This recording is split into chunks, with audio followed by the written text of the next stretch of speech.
पर ये पब्लिक को चूतिया बनाने के लिए सरकार देशभक्ति का चूरन बेचती है। बस पब्लिक बेवकूफ बनती है क्योंकि पब्लिक को चूरन पसंद है।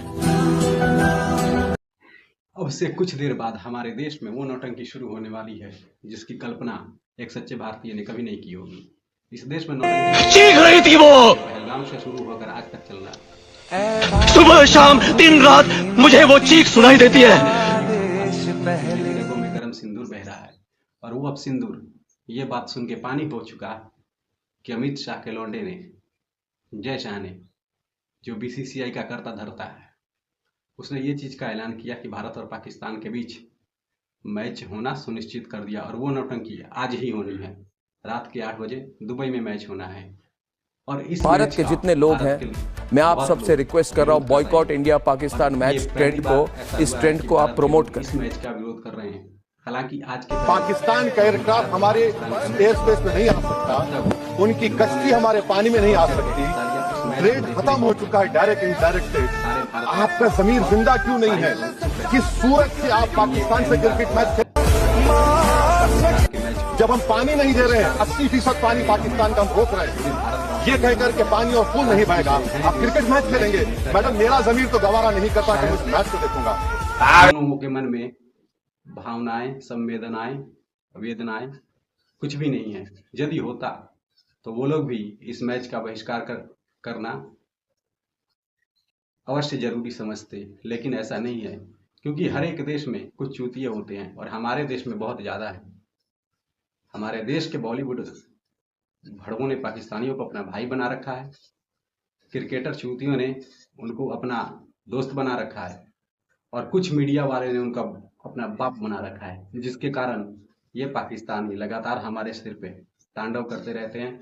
और उनको इस बात की चिंता ही नहीं है कि हम भारत देश के साथ गलत कर रहे हैं या सही कर रहे हैं, क्योंकि उनको ये अच्छे से पता है कि हम जो कर रहे हैं भारत के खिलाफ वो गलत है। लेकिन उनको ये भी अच्छी तरह पता है कि हमारी इस गलती पे भी पर्दा डालने वाले भारत के अंदर बहुत सारे चूतिए बैठे हैं, जो हर संभव हमारे साथ खड़े रहते हैं, चाहे हम कितना भी गलत कर लें, लेकिन वो हमारे खिलाफ कुछ नहीं बोलेंगे। और ऐसा होता भी रहा है। जब ऑपरेशन सिंदूर के बाद पाकिस्तानियों को निकाला जाने लगा, तब इस देश के भड़कों ने खुल के सरकार के इस काम पे उंगली उठाया। और आज हमारे जैसे लोग सरकार के इस कुकृत्य पर सवाल उठा रहे हैं कि जब ऑपरेशन सिंदूर हुआ, ऑपरेशन महादेव हुआ, तब साहब ने कहा था कि पाकिस्तान के साथ कुछ भी नहीं होगा। लेकिन आज अमित शाह के लौंडे जय शाह ने जब इस चीज को अलाउ किया कि भारत और पाकिस्तान का मैच होगा, तब साहब चुप हैं।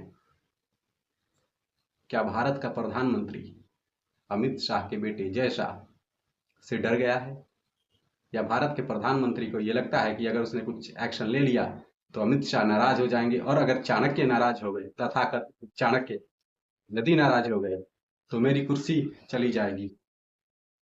तो उसी साहब ने मंच पे कहा था कि मैं फकीर आदमी हूँ, झोला उठा के निकल लूंगा। तो फकीर साहब को कुर्सी की चिंता क्यों होने लगी? क्या साहब को ये नहीं कहना चाहिए था कि देश की भावनाओं का सम्मान करते हुए इस मैच को रोक देना चाहिए? जब सीनियर खिलाड़ी इस मैच हम किसके लिए काम करते हैं? देश के लिए सर नहीं, हम चूतियों के लिए काम करते हैं। क्यों नहीं कर सकते? ऐसी कौन सी मानसिकता है कि एक तरफ तो हमारे देश के जवान बलिदान हो रहे हैं, हमारे देश के निर्दोष नागरिक मारे जा रहे हैं, और हम भाईचारे का राग अलाप रहे हैं, पाकिस्तान के साथ क्रिकेट मैच खेल रहे हैं।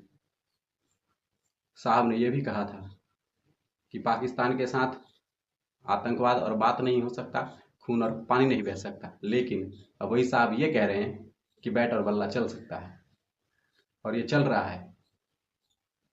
बीजेपी के नेता अनुराग ठाकुर ने यह तक कह दिया कि भारत और पाकिस्तान का मैच खेलना हमारे लिए मजबूरी है। तो ऐसी कौन सी मजबूरी है साहब?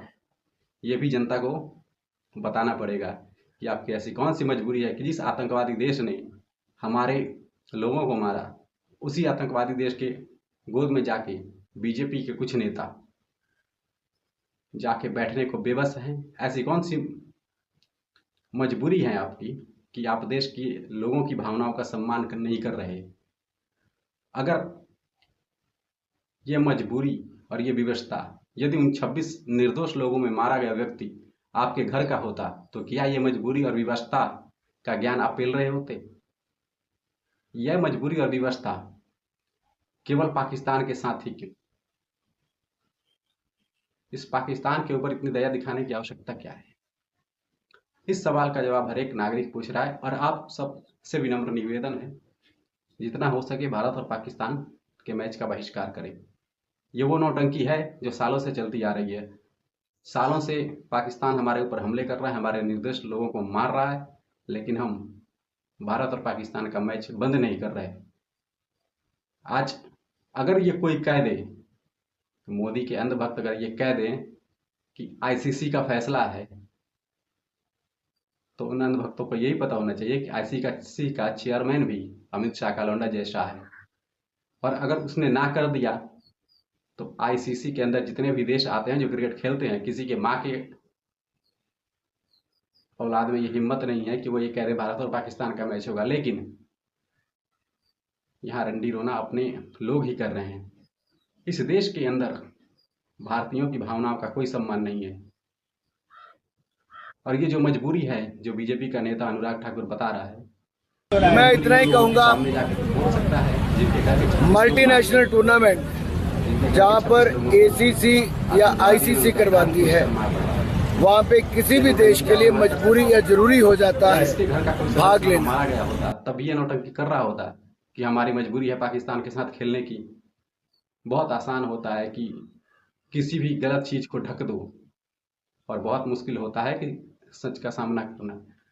और इस सच को उजागर करने के लिए बीसीसीआई ने जो अपने मन में ये धारणा बना ली है कि भारत के अंदर बहुत क्रिकेट प्रेमी हैं, कि हम कुछ भी कर लें और भारत के क्रिकेट प्रेमी भारत और पाकिस्तान के मैच को देखने के लिए इच्छुक रहते हैं, उत्साहित रहते हैं, तो बीसीसीआई की इस धारणा को बदलना हम लोगों का कर्तव्य है। और इस कर्तव्य को निभाते हुए हम भारत और पाकिस्तान के मैच का पूर्णतः बहिष्कार करेंगे और जितना हो सके उतना लोगों तक पहुंचाएंगे। धन्यवाद। भारत के जितने लोग हैं, मैं आप सबसे रिक्वेस्ट कर रहा हूं, boycott India Pakistan match trend को, इस ट्रेंड को आप प्रमोट करें।